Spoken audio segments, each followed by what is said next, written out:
Halo sahabatku, selamat datang. Sebelum kita mulai perjalanan yang sangat dalam ini, jika kamu ingin menemani saya menyelami misteri-misteri lain, jangan lupa untuk berlangganan ke saluran ini. Sekarang mari kita mulai. Nama saya JJ Benitez. Sudah lebih dari setengah abad saya berkelana ke penjuru dunia, mewawancarai saksi-saksi, menggali di perpustakaan yang terlupakan, menerjemahkan naskah-naskah yang sering diabaikan oleh sejarah resmi. Saya telah menulis tentang banyak hal yang dianggap mustahil, sampai hampir tidak ada lagi yang bisa membuat saya terkejut. Atau, itulah yang saya kira.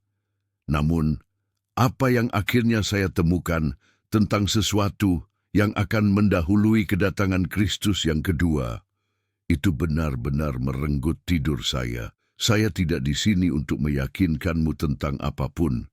Saya hanya akan menceritakan apa yang saya lihat, apa yang saya temukan, hal-hal yang hingga kini masih membuat jiwa saya bergetar.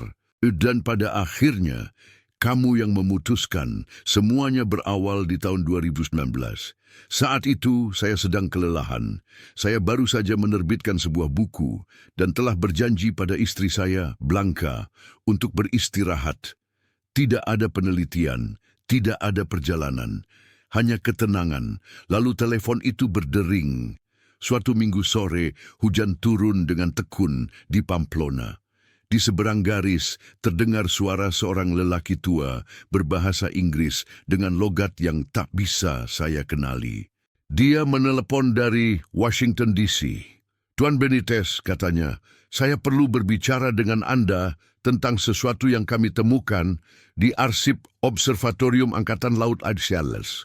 Sesuatu yang terkait dengan siklus-siklus langit." Dia terdiam sejenak, napasnya terdengar berat. "Dan dengan teks-teks apokaliptik yang pernah Anda pelajari. Bukan pertama kalinya saya menerima panggilan aneh. Namun, ada sesuatu dalam suaranya. Bukan kegilaan, melainkan sebuah ketakutan yang tersamar, sebuah getaran keseriusan yang hampir tak terdeteksi." "Siapa Anda?" tanya saya. "Nama saya tidak penting sekarang. Saya bekerja 32 tahun sebagai astrofisikawan untuk proyek-proyek rahasia. Yang kami temukan memiliki tingkat kerahasiaan yang bahkan tidak saya ketahui keberadaannya." Dan kemudian dia mengucapkan kalimat yang sepenuhnya menangkap perhatian saya. "Ada fenomena astronomi yang terdokumentasi yang akan terjadi sebelum Kristus kembali. Itu bukan metafora, bukan simbol, itu nyata. Dan ia akan menguasai langit. Semua orang akan melihatnya. Dan saat itu terjadi, Tuan Benitez, seluruh dunia akan tahu bahwa sesuatu yang pasti akan segera dimulai." Saya terdiam. Hanya suara hujan dan detak jam dinding di ruang tamu yang terdengar. "Fenomena seperti apa?" akhirnya saya bertanya. "Demi keamanan lebih baik tidak melalui telepon, tapi saya akan mengirimkan dokumennya kepada Anda. Peta bintang, perhitungan orbit, dan teks-teks dari abad ke-10 yang menggambarkan hal yang persis sama dengan yang diprediksi model komputer kami." 2 hari kemudian, paket itu tiba. Sebuah amplop besar, bersegel. Di dalamnya lebih dari 200 halaman, grafik astronomi rumit, persamaan, tabel, dan fotokopi manuskrip-manuskrip kuno. Saya mengenali beberapa fragmen dari kitab Henokh, Wahyu kepada Yohanes, tapi ada juga teks dalam bahasa Aram kuno, Koptik, Yunani Koine, yang belum pernah saya lihat sebelumnya, dan ada sepucuk surat tulisan tangan dengan huruf yang elegan namun agak gemetar. "Tuan Benitez," tulisnya, "apa yang akan Anda temukan bukanlah hal baru. Orang-orang kuno sudah mengetahuinya. Para nabi sudah melihatnya. Astronom Babilonia sudah menghitungnya. Dan kita dengan semua teknologi modern hanya mengonfirmasi ulang apa yang sudah mereka ketahui ribuan tahun lalu. Ada sebuah tanda di langit yang akan mendahului kedatangan Sang Mesias. Tanda yang begitu jelas, begitu mustahil untuk diabaikan, sehingga semua lutut akan bertekuk bukan karena iman, tetapi karena bukti. Malam itu saya habiskan di ruang kerja, diterangi hanya oleh lampu meja. Istri saya sudah beristirahat, dan saya tenggelam di antara tumpukan kertas itu. Saat fajar menjelang, saya berjalan ke jendela. Hujan sudah berhenti. Pamplona tidur di bawah langit cerah yang bertabur bintang. Dan untuk pertama kalinya dalam bertahun-tahun, saya merasakan sesuatu seperti pusing yang dalam. Bukan ketakutan, tetapi sebuah perasaan berdiri di tepi sesuatu yang sangat besar. Sesuatu yang mungkin mengubah segala hal yang saya kira saya pahami. Dokumen-dokumen itu tidak bisa dibiarkan hanya menjadi pemikiran saya sendiri. Saya butuh konfirmasi. Suara lain dari dunia ilmu pengetahuan yang bisa membaca bahasa teknis yang terkandung dalam grafik dan angka-angka itu. Pikiran saya langsung tertuju pada seorang sahabat lama, Miguel Angel, seorang astrofisikawan di Instituto de Astrofísica de Canarias. 3 hari kemudian, kami bertemu di sebuah kafe di La Laguna, Tenerife. Setelah sekadar menanyakan kabar dan memesan kopi, saya mengeluarkan beberapa lembar grafik dari paket itu, tanpa menyebutkan dari mana asalnya, dan meletakkannya di atas meja. "Menurutmu, ini apa?" tanya saya. Miguel Angel mengenakan kacamatanya. Dia mempelajari kertas-kertas itu dalam keheningan yang lama. Senyum ramahnya perlahan-lahan memudar, digantikan oleh kerutan konsentrasi yang dalam. "Ini," ucapnya, lalu terhenti. Dia mengangkat pandangannya. "Juanjo, dari mana kamu mendapatkan ini? Jawab dulu pertanyaanku, apa yang kamu lihat?" Dia menarik napas, mendorong cangkir kopinya sedikit. "Saya melihat proyeksi konfigurasi planet yang sangat langka. Secara statistik, fenomena seperti ini mungkin hanya terjadi sekali dalam beberapa ribu tahun." Jarinya menunjuk pada serangkaian angka. "Dan perhitungan luminositas ini, jika ini benar, kita berbicara tentang sesuatu yang akan terlihat dengan mata telanjang selama berminggu-minggu, bahkan berbulan-bulan, sesuatu yang akan mendominasi langit malam." "Kapan?" tanya saya, rasa dingin mulai menggeliat di tulang belakang. Dia melihat kembali dokumen itu, melakukan kalkulasi cepat di pikirannya, lalu membuka sebuah aplikasi astronomi di ponselnya. "Jika parameter ini akurat," gumamnya, "maka waktunya sangat dekat. Saya tidak bisa memberi tanggal pasti tanpa verifikasi lebih detail, tetapi menurut ini, dalam beberapa tahun ke depan, mungkin kurang." "Dan apa yang akan dilihat orang-orang?" desak saya.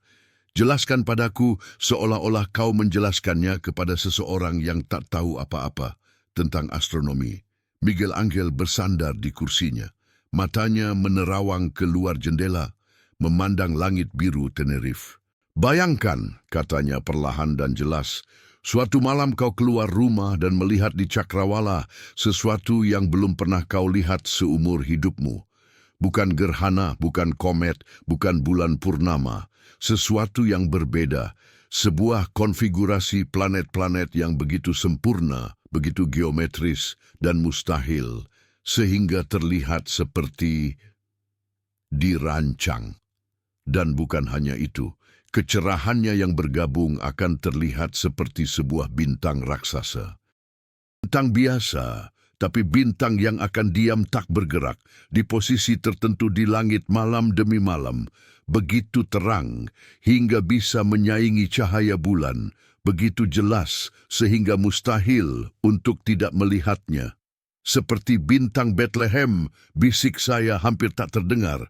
Dia menatap saya, campuran rasa kaget dan kewaspadaan di matanya. "Jangan sekali-kali kamu publikasikan bahwa aku yang mengatakan itu," peringatnya. Kemudian dengan suara rendah dia mengakui, "Tapi ya, persis seperti bintang Bethlehem. Jika memang bintang Bethlehem itu adalah apa yang kami, beberapa astronom, percayai, sebuah konjungsi rangkap 3 antara Jupiter dan Saturnus." Dia menatap grafik itu lagi. "Dan ini, yang kamu tunjukkan padaku ini, akan jauh lebih spektakuler. Menurut kalkulasi ini, kita bicara tentang sebuah barisan yang tidak hanya melibatkan Jupiter dan Saturnus, tapi juga Venus, Mars, dan mungkin Merkurius. Konfigurasi yang akan menciptakan, dia berhenti mencari kata-kata yang tepat, ilusi sebuah salib di langit, atau sebuah takhta, tergantung dari sudut pandangnya. Kami sama-sama terdiam. Di sekeliling kami, kehidupan di kafe terus berlangsung normal. Obrolan, tawa, denting cangkir. Tapi di meja kami ada sebuah keheningan yang berat, dipenuhi oleh sebuah realitas yang terdengar seperti diangkat langsung dari kitab-kitab kuno. Apa yang paling mengganggu? Lanjut Miguel Angel akhirnya. Ini bukan fiksi ilmiah, ini bukan spekulasi, ini matematika murni. Planet-planet mengikuti orbit yang bisa diprediksi, dan sesekali, sangat jarang, orbit-orbit itu menyelaraskan mereka dalam formasi yang luar biasa. Pertanyaannya bukan apakah ini akan terjadi, Juanjo. Pertanyaannya adalah kapan tepatnya. Jika itu terjadi, apakah umat manusia akan siap untuk menafsirkannya dengan benar, atau bahkan untuk sekadar memahaminya? Saya mengangguk pelan. Karena ketika jutaan mata di seluruh dunia menyaksikan fenomena yang sama di langit mereka, penjelasan ilmiah saja tidak akan cukup, tambah saya. Tepat, katanya. Orang-orang akan mencari makna, mereka akan mencari jawaban, dan mereka akan mencarinya dalam tradisi, dalam agama, dalam nubuat-nubuat yang mereka percayai. Saat itulah segala sesuatu bisa berubah. Perjalanan pulang ke Pamplona malam itu terasa sangat panjang. Di atas awan, pikiran saya hanya berputar pada satu hal. Apa yang dikatakan Miguel Angel bukanlah teori seorang yang percaya pada hal-hal aneh. Itu adalah konfirmasi dingin dari sebuah sains yang sangat tepat. Data itu nyata, fenomena itu nyata, dan implikasinya membuat saya sekaligus takjub dan gentar. Konfirmasi ilmiah di tangan, rasa ingin tahu, saya justru semakin membara. Jika sains modern bisa melihatnya, apakah para leluhur kita juga memiliki catatan tentang hal yang sama? Apakah sinyal ini telah tertulis dalam ingatan kolektif umat manusia jauh sebelum teleskop dan satelit ada? Pertanyaan ini membawa saya meninggalkan dunia rumus dan memasuki dunia naskah-naskah yang berdebu. Saya beralih ke perpustakaan-perpustakaan kuno dan para ahli yang menghabiskan hidupnya untuk memecahkan kode masa lalu. Upaya itu membuahkan hasil di suatu tempat yang tak terduga. Sebuah ruang baca yang sunyi di perpustakaan terkenal di Oxford. Di sana, setelah melalui birokrasi permohonan izin yang panjang, saya akhirnya diberi akses untuk mempelajari sebuah manuskrip dari abad ke-12. Itu sendiri adalah sebuah komentar tentang kitab Wahyu, ditulis oleh seorang biarawan yang namanya telah hilang di telan waktu. Namun, yang menarik bukanlah teks utamanya, melainkan coretan-coretan di bagian margin naskah. Dengan tulisan tangan yang berbeda, seseorang, mungkin berabad-abad setelah naskah asli dibuat, telah menambahkan catatan dalam bahasa Aram. Dan kata-kata dalam catatan kecil itulah yang membuat nafas saya sesak.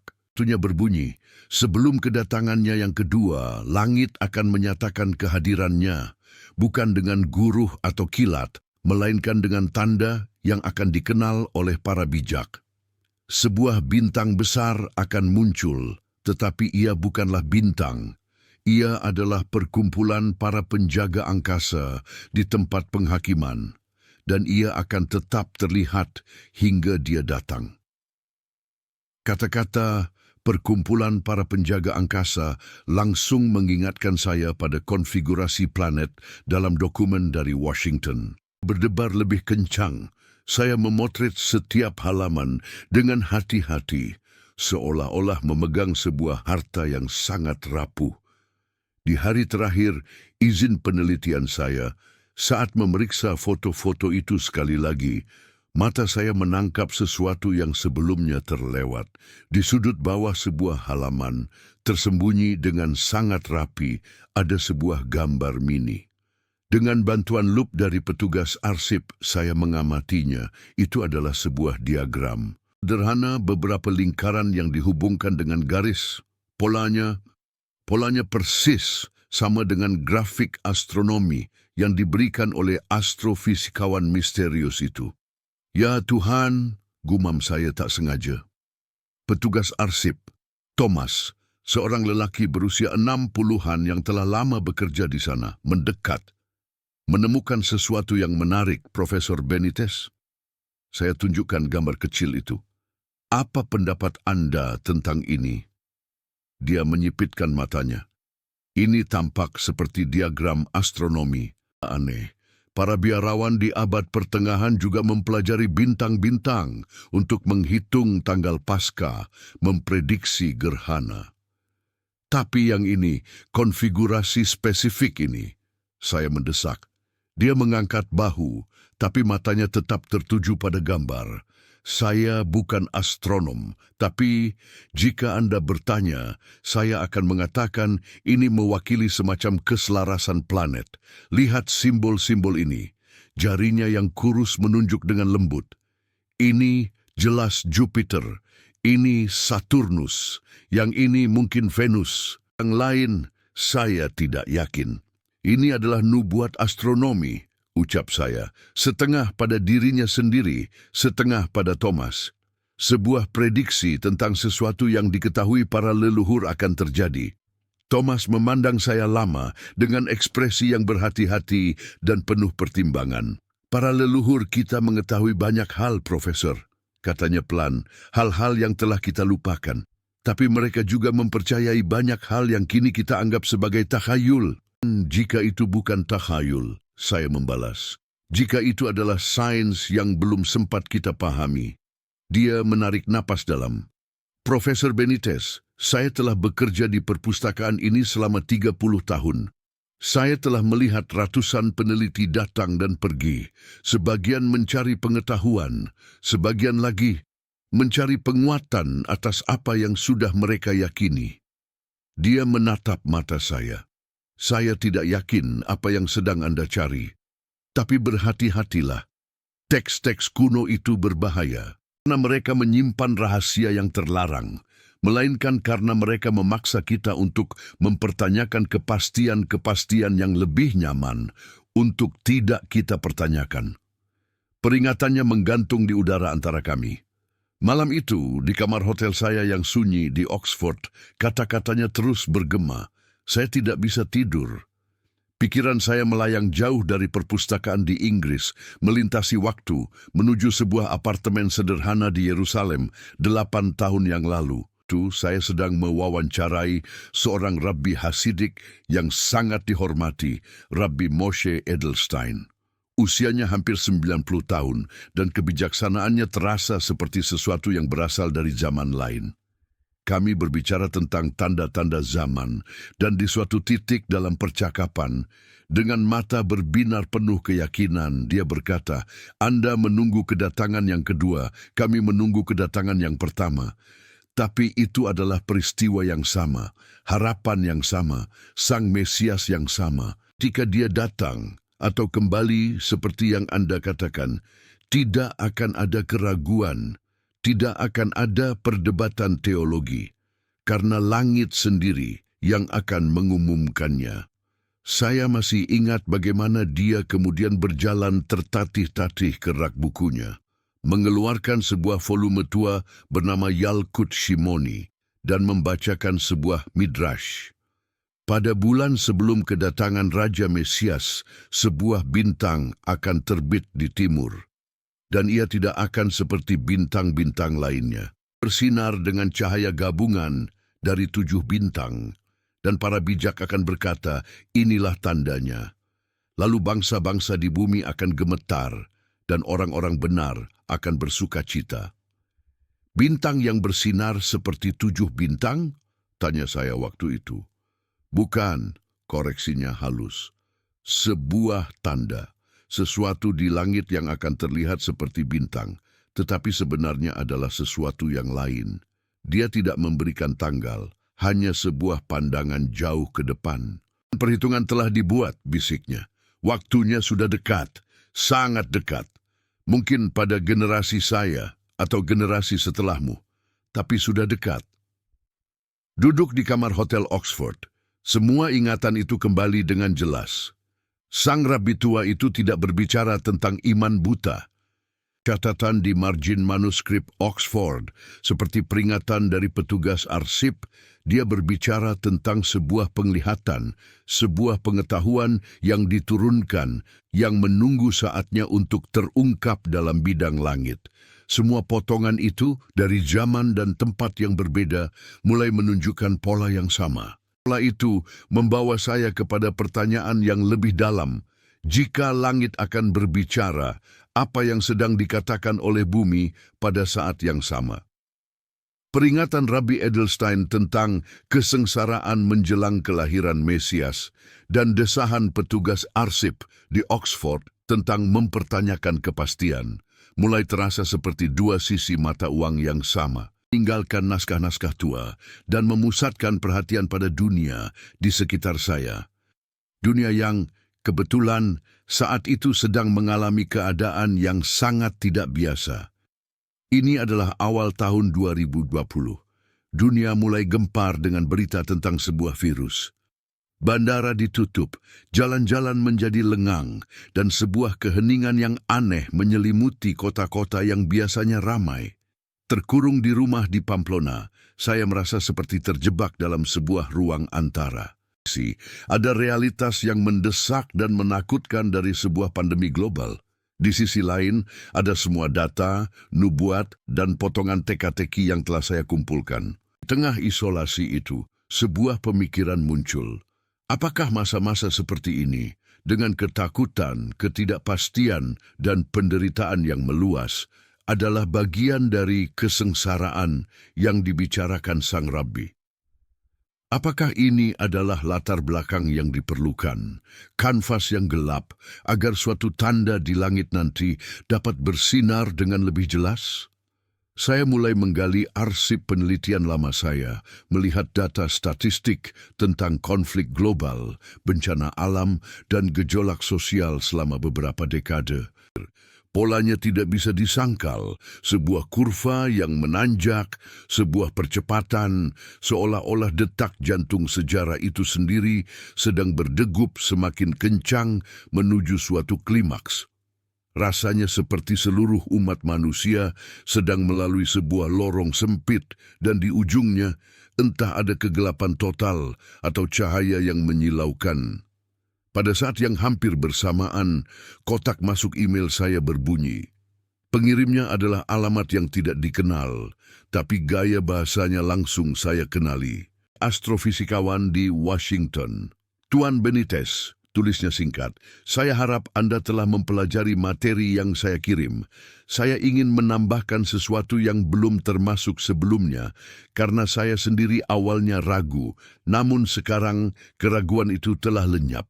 Dalam model kami muncul anomali, gangguan kecil pada orbit-orbit planet tersebut. Gangguan yang seharusnya tidak ada. Ada suatu daya tarik tambahan, suatu pengaruh yang mendorong benda-benda langit itu menuju formasi spesifik yang telah kita hitung. Saya tidak bisa menjelaskannya dengan hukum fisika konvensional, tapi itu sedang terjadi. Dan itu mempercepat jadwal. Apa yang kami perkirakan terjadi dalam hitungan tahun mungkin kini hanya tinggal hitungan bulan. Teruslah waspada, arahkan pandanganmu ke langit. Surat elektronik itu saya baca berulang kali. Katanya, mempercepat jadwal bergema di kepala saya, berpadu dengan gambaran tentang dunia yang juga sedang mengalami percepatan krisis. Keduanya seperti dua aliran sungai yang berbeda, namun mulai bergerak menuju pertemuan yang sama. Untuk mencari sudut pandang yang lebih tenang, pikiran saya terbang ke sebuah tempat yang pernah menjadi saksi bisu dari sebuah wahyu besar, kota Efesus di Turki. Begitu pembatasan perjalanan longgar sebentar, saya pun terbuk ke sana. Diri di antara reruntuhan Basilika Sant Yohanes, di mana tradisi mengatakan Sang Rasul menghabiskan masa tuanya setelah penglihatannya di Pulau Patmos. Di bawah terik matahari, duduk di sebuah batu peninggalan Romawi, saya membuka kitab Wahyu pasal 12. Penglihatan tentang seorang perempuan berselubungkan matahari dengan bulan di bawah kakinya dan sebuah mahkota dari 12 bintang di atas kepalanya.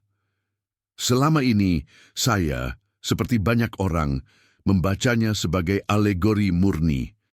Dengan semua data astronomi di kepala, sebuah pertanyaan baru muncul. Bagaimana jika ini juga adalah peta bintang? Dengan laptop saya yang tersambung satelit, saya membuka program yang dapat merekonstruksi tampilan langit pada tanggal berapapun dalam sejarah. Saya memasukkan berbagai parameter, mencari konfigurasi di mana rasi Virgo, perempuan, disinari matahari dengan bulan di posisi bawah kaki dan sekumpulan benda terang membentuk mahkota di atasnya. Saya menemukannya tanggal 23 September tahun 3 sebelum Masehi. Pada tanggal itu, matahari memang berada di rasi Virgo. Bulan sabit berada tepat di kakinya, dan di kepalanya terdapat formasi 9 bintang tetap ditambah 3 planet, Jupiter, Venus, dan Merkurius. 12 objek langit membentuk sebuah mahkota. Saja, Jupiter, sang planet raja dalam simbolisme kuno, selama berbulan-bulan bergerak mundur, retrograde, di dalam rahim Virgo, seperti sebuah kehamilan kosmik sebelum akhirnya lahir dengan meninggalkan rasi tersebut sekitar tanggal itu. Kebetulan? Mungkin, tapi bagi saya saat itu adalah sebuah kilasan pencerahan. Itu menunjukkan bahwa penulis kitab Wahyu, Yohanes, mungkin tidak hanya menggunakan bahasa simbol, mungkin menggunakan bahasa langit, bahasa yang dipahami oleh para cendekiawan pada zamannya. Jika tanda untuk kelahiran Kristus yang pertama adalah peristiwa langit yang spesifik, maka masuk akal jika tanda untuk kedatangannya yang kedua juga akan berupa peristiwa langit yang sama spektakulernya. Polanya logis dan konsisten. Dari reruntuhan Efesus, pandangan saya tertuju ke langit bir yang tak berawan. Di siang hari yang cerah, saya merasa telah menemukan sebuah benang merah yang menghubungkan bintang Bethlehem, penglihatan Yohanes, diagram di manuskrip Oxford, perhitungan astrofisikawan Washington, dan bahkan pandemi yang melanda dunia. Benang merah itu adalah bahasa universal langit sebagai pembawa pesan ilahi. Malamnya, di hotel saya di Izmir, saat memandang Laut Aegea yang hitam bermandikan cahaya bintang, email dari Washington itu terasa semakin nyata. "Lah waspada," katanya. Dan saya pun melakukannya. Karena kini saya yakin, kita tidak hanya menunggu sebuah peristiwa astronomi. Kita sedang menyaksikan sebuah pola ilahi yang agung sedang menyempurnakan diri, di mana langit dan bumi, sains dan nubuat, masa lalu dan masa depan, perlahan-lahan mulai bergerak selaras. Dan keselarasan itu menuju pada sebuah titik di mana sejarah tidak lagi berjalan linear, tetapi seperti sebuah spiral yang mendekati pusatnya. Keyakinan yang tumbuh dalam diri saya itu bukanlah keyakinan yang buta. Ia justru lahir dari semakin banyaknya titik terang yang bermunculan dari berbagai penjuru, dari orang-orang dan tradisi yang berbeda, namun semuanya menunjuk ke arah yang sama. Rasanya seperti sedang menyusun sebuah mozaik raksasa, dan setiap potongan baru yang saya dapatkan justru berasal dari sumber yang tak terduga. Kepulangan saya dari Turki, langkah berikutnya adalah mencari konfirmasi dari sebuah institusi yang paling berhati-hati dalam menghadapi hal-hal seperti ini. Gereja Katolik. Saya teringat pada seorang biarawan Benediktin yang juga astronom di Observatorium Vatikan, Pastor Giuseppe Mariani.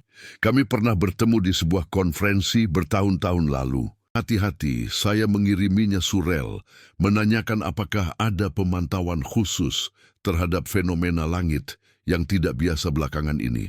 Balasannya singkat namun membuka pintu. Pertanyaan Anda lebih tepat waktu dari yang Anda duga. Ada hal-hal yang sebaiknya kita bicarakan tatap muka. Beberapa minggu kemudian kami duduk di sebuah kafe kecil di dekat Piazza Navona, Roma. Pastor Giuseppe datang dengan pakaian sipil. Basa-basi yang singkat, suaranya berubah menjadi rendah dan serius. Juanjo, mulainya, yang akan saya sampaikan ini tidak resmi. Bukan posisi Vatikan, bukan doktrin. Ini hanyalah pengamatan dan kesimpulan pribadi dari sekelompok kecil di antara kami, para astronom dan teolog. Dia menatap saya. Kami percaya kita sedang memasuki suatu periode eskatologis. Akhir dunia secara harfiah, tetapi suatu masa penyataan.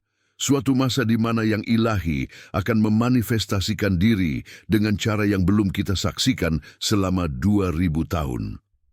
Berdasarkan apa? Tanya saya. Berdasarkan konvergensi, jawabnya tegas. Konvergensi tanda-tanda astronomi, ya. Tapi juga tanda-tanda nubuat, sosial, dan spiritual. Gereja selalu sangat berhati-hati dengan ramalan apokaliptik. Terlalu banyak penipu, terlalu banyak gerangan milenaris yang berakhir tragis. Ini berbeda. Kami tidak meramal, kami mengamati. Dan apa yang kami amati selaras dengan apa yang dikatakan oleh teks-teks kuno yang akan kita lihat. Tanda di langit, saya menyimpulkan. Dia mengangguk pelan, tepat. Dan ketika tanda itu muncul, ketika ia terlihat oleh semua mata, pertanyaannya bukan lagi apakah itu nyata. Pertanyaannya adalah apa yang akan kita lakukan dengan realitas itu. Percakapan itu meninggalkan saya dengan kehenyakan yang dalam. Saya tidak sendirian.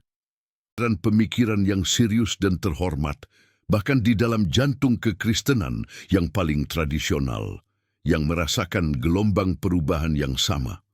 Konvergensi itu ternyata tidak berhenti di tradisi barat. Keingintahuan saya meluas. Bagaimana dengan agama-agama lain? Apakah mereka juga memiliki tanda di langit dalam nubuat mereka? Apa yang saya temukan sungguh mengejutkan. Ternyata hampir semua tradisi besar dunia memiliki benang merah yang sama. Islam, hadis-hadis menyebutkan munculnya bintang berekor yang akan mendahului turunnya Nabi Isa, Yesus, kembali ke bumi. Dalam Hinduisme, kitab-kitab Purana menyiratkan pertanda-pertanda langit sebelum kemunculan Kalki Avatara. Dalam Buddhisme, terdapat referensi tentang fenomena atmosfer yang luar biasa sebelum datangnya Maitreya, Buddha, masa depan. Ini bukan lagi hanya tentang kekristenan atau Yudaisme, sebuah ekspektasi yang universal, seolah-olah seluruh umat manusia sejak zaman kuno telah diwariskan sebuah ingatan samar bahwa pada saatnya nanti langitlah yang akan memberi aba-aba. Perbedaan detail hanya pada bingkai budaya dan tokoh yang dinantikan, tetapi inti peristiwanya, sebuah penampakan kosmik yang tak terbantahkan, tetap sama. Puncak dari rangkaian konvergensi ini terjadi pada suatu malam di bulan Desember 2020. Halaman rumah saya di Spanyol, saya menyaksikan sebuah pemandangan yang membuat bulu kuduk berdiri. Jupiter dan Saturnus berjarak sangat dekat di langit barat, hingga hampir menyatu menjadi satu titik cahaya tunggal yang terang benderang. Media menyebutnya bintang Natal karena peristiwa sedekat ini terakhir terjadi pada tahun 1923 dan sebelumnya pada masa hidupnya Kristus. Saya menghubungi Miguel Angel. "Kamu lihat?" tanya saya tanpa salam. "Ya," jawabnya. "Indah." "Ngerti apa artinya kan?" "Ini bukan yang utama," saya berkata. "Ini seperti pemanasan, sebuah tanda peringatan, seperti not pertama dari sebuah simfoni besar." Dia terdiam sejenak, lalu menghela napas. "Saya akan menjalankan proyeksi untuk beberapa tahun ke depan, untuk melihat kapan crescendonya terjadi. Data yang dia kirimkan 2 hari kemudian membuat darah saya membeku. Ada formasi lain yang lebih besar dan kompleks yang sedang menuju puncaknya. Waktunya terasa begitu dekat dengan sekarang, begitu mengintip dari balik sudut waktu, sehingga saya harus duduk untuk menenangkan diri. Semua aliran, sains, teologi Katolik, nubuat agama-agama dunia, dan bahkan langit itu sendiri dengan bintang Natalnya, semuanya mulai menyatu.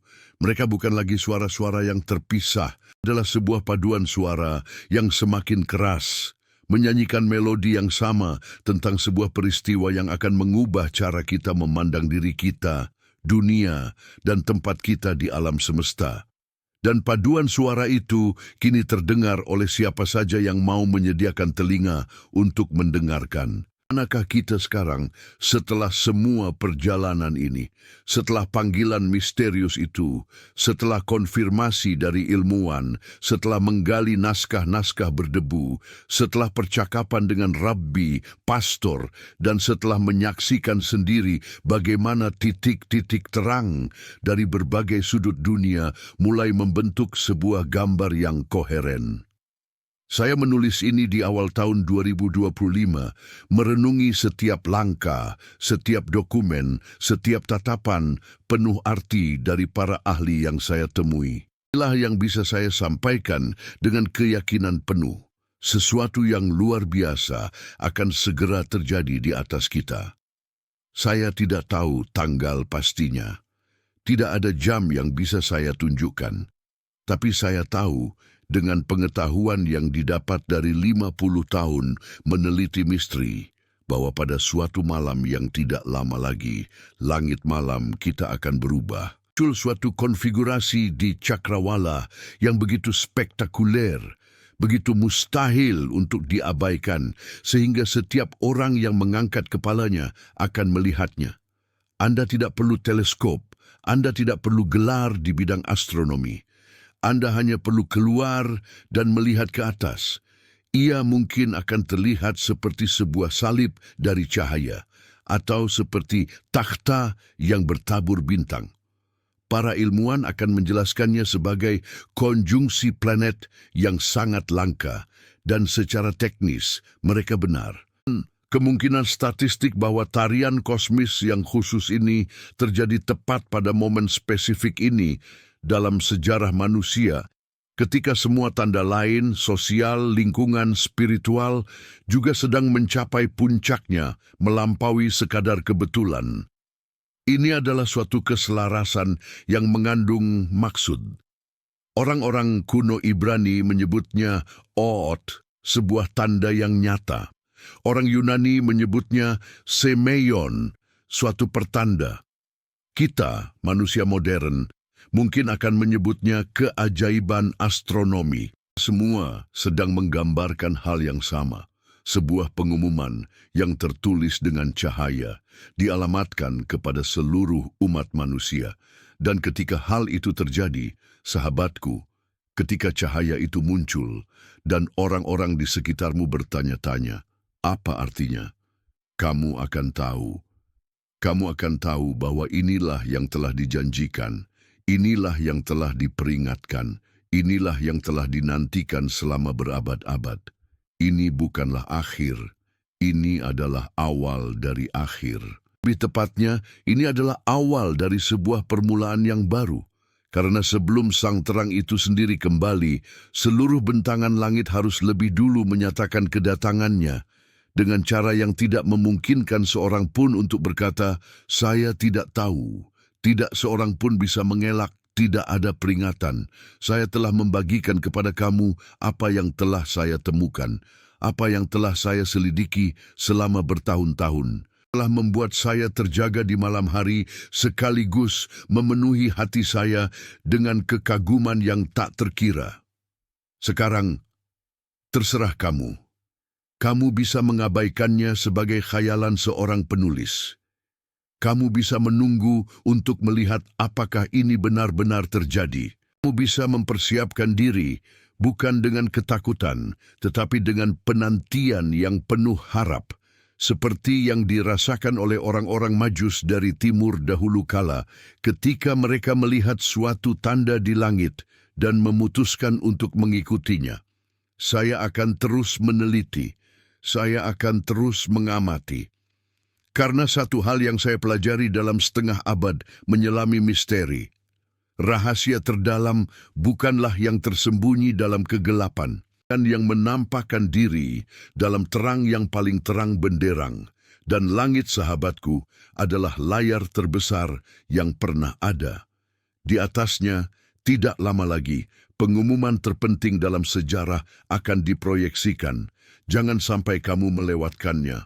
Dan ketika saatnya tiba, ketika kamu berdiri di bawah langit yang telah berubah itu, bersama dengan jutaan jiwa di seluruh dunia, dengan pertanyaan yang sama bergema di hati semua orang, ingatlah percakapan ini, bahwa seseorang pernah memberitahumu bahwa kedatangan itu tidak akan tiba tanpa pemberitahuan.